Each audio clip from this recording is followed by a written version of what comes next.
Capítulo 10. Políticas política. Este texto hace mención que no todas las políticas tienen un impacto, ya que aunque estas están bien planteadas, existe siempre una gran diferencia entre la intención y la práctica. Otra de las razones es la incompetencia gubernamental, pues muchas veces no se tiene una adecuada capacidad de respuesta, aunado a una mala administración o el desvío de los recursos hacia intereses personales. Como consecuencia del fracaso de estas políticas ante la imperfección institucionalista, trae un sentimiento de fracaso e incredulidad de un posible cambio que conlleva el desarrollo. El problema no son las buenas políticas, sino cómo arreglar el proceso político. Si éste fracasa en su práctica, no tiene sentido. Dos factores que afectan el desarrollo de estas buenas políticas son la corrupción y la pobreza, consecuente una de la otra. Para tener una correcta aplicación de las políticas, se necesita que los objetivos sean específicos y fáciles de seguir, y que su fin sea mejorar la calidad de vida. A su vez, esto conllevaría que el gobierno y la sociedad cumplan con frecuencia la ley. Otra parte de este proceso es la necesidad de difusión de los asuntos públicos y el resultado de estos procesos, haciendo un análisis y las modificaciones pertinentes para mantener el orden dentro de los sistemas mediante pequeños cambios. Es importante mencionar que los países no se desarrollan de verdad hasta que arreglan sus instituciones. Existen instituciones económicas, las cuales dotan de recursos, e instituciones políticas, las cuales determinan la capacidad de los ciudadanos para controlar a los políticos. Ambas son causantes del éxito o fracaso de las políticas. Si las instituciones fueran buenas, animarían a los ciudadanos a intervenir, acumular, desarrollar e invertir en nuevas tecnologías. Como consecuencia, la sociedad sería más próspera. Pero cuando estas no funcionan de manera correcta, limitan la prosperidad, ya que imponen demasiadas restricciones. De todo tipo de intereses hay, pero ninguno de ellos es el bienestar social. Así, teniendo una supremacía en el poder y creando la perpetuación de las instituciones, o como ya era llamada anteriormente, instituciones coloniales, creadas con el único fin de la explotación de los recursos. Al no haber la capacidad de respuesta, se plantea traer ayuda del exterior. No obstante, esta puede ser peligrosa, ya que se pondría en juego la libertad y autonomía administrativa. Las instituciones tienen que adaptarse al contexto en que se vive, además que estas tienen que reformarse gradualmente y mantener un cambio constante. Cualquier intento de manipular las instituciones o las políticas de arriba a abajo está condenado al fracaso. Los cambios solo pueden ser posibles desde el interior.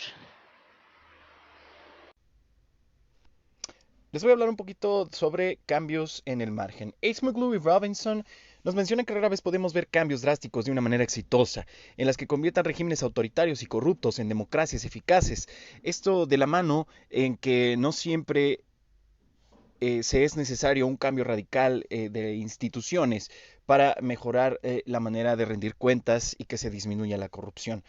Asimismo, estos personajes nos dicen que hay muchos ejemplos en los que la democracia se ha incorporado con un alcance limitado y a un nivel local dentro del seno de un régimen autoritario.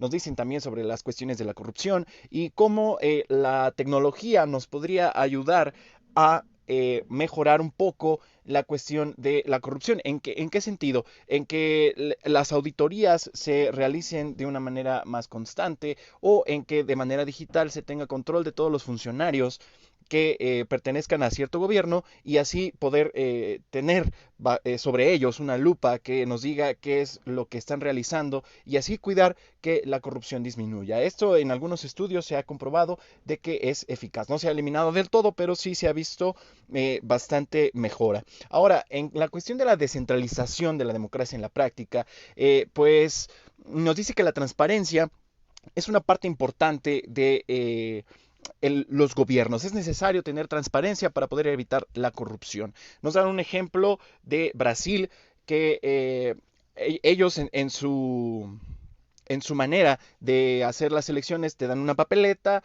tienes que escribir el nombre del posible candidato y muchas de las personas que están ahí no tienen un grado de alfabetización alto, entonces siempre sus votos son nulos y les dan una preferencia siempre a todos aquellos que pues obviamente saben leer y escribir y eso pues vendría siendo una ausencia de democracia total. Bueno, hasta aquí vamos a continuar con un poquito más de información. Hablaremos de el poder para el pueblo. Este tema nos menciona que el hecho de trabajar conjuntamente en un proyecto colectivo puede ayudar a las comunidades a reconstruir sus lazos sociales después de un enfrentamiento civil importante. Menciona que los llamados proyectos de desarrollo impulsados por la comunidad en los que ellas eligen y gestionan proyectos colectivos están muy de moda en las situaciones posteriores a dicho conflicto. También es importante mencionar que si se deja que el pueblo decida por su cuenta, es probable que sea la élite la que establezca las normas. Por eso sería preferible que la descentralización la diseñase una autoridad central que tuviera en mente intereses de los menos poderosos o de los más desventajados. Aquí cita una gran frase: el poder para el pueblo, pero no todo el poder. Otro tema muy importante es el de disimular la división étnica. Leonard Guanchekon, experto en ciencia política y antiguo líder estudiantil de Benin, investigó el alcance de la entrega generada por el prejuicio étnico. Para esto, convenció a los candidatos a elecciones presidenciales de aquel país para que dieran discursos muy diferentes en los pueblos donde celebran sus mítines electorales. En los pueblos clientelistas, el discurso hizo hincapié en el origen étnico del candidato, y este prometió crear escuelas y hospitales en la región, así como empleos públicos para sus vecinos. En los pueblos de unidad nacional, el mismo candidato prometió trabajar en pos de una reforma nacional en los sectores de la educación y la salud y trabajar por la paz entre todos los grupos étnicos de Benin. Se eligieron aleatoriamente los pueblos en los que se iban a dar los distintos discursos, pero todos estaban dentro del bastón electoral del candidato. El discurso clientelista ganó con claridad, pues en promedio el candidato clientelista obtuvo el 80% de los votos, en contraste con el 70% alcanzado en los pueblos de unidad nacional. Nos mencionan dos preguntas muy interesantes. La primera dice: ¿es inevitable que las elecciones en los países en desarrollo acaben siendo dominados por la división étnica? Hay una larga tradición académica que lo cree así. Piensan que las lealtades étnicas son la base de las sociedades tradicionales y están destinadas a determinar las actitudes políticas hasta que la sociedad se modernice. La segunda es: ¿por qué hay gente que vota en función de la casta, pero que cambia el voto de buena gana cuando una ONG le pide que reflexione?